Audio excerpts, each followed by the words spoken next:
DDS pembunuh sekeluarga di Magelang habiskan uang 32 juta rupiah tiap bulan.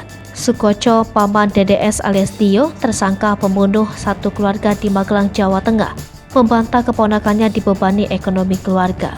Sebelumnya, Dio memberi keterangan kepada kepolisian soal alasan pria 22 tahun itu melancarkan aksinya. Dalam keterangannya, ia menyebut dibebani keluarganya untuk membantu perekonomian setelah ayahnya pensiun 2 bulan lalu. Sukoco mengatakan Dio yang merupakan anak kedua dari keluarga inilah yang justru merusak keuangan orang tuanya. Sukoco menyebut Dio menghabiskan uang hingga 32 juta setiap bulannya.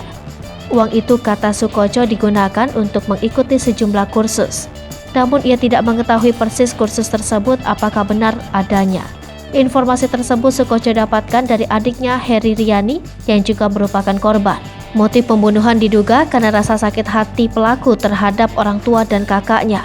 Hal tersebut diungkapkan oleh PLT Kapolresta Magelang AKBP Muhammad Sajarud Zakun.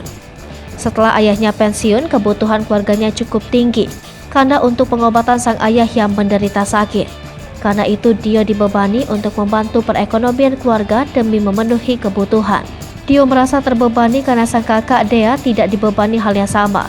Hal tersebut menimbulkan rasa sakit hati, sehingga membuatnya merencanakan pembunuhan terhadap ketiga anggota keluarganya. Dio kini telah ditetapkan sebagai tersangka atas tewasnya satu keluarga di Kecamatan Mertoyudan, Kabupaten Magelang, yang dilakukannya pada Senin 28 November.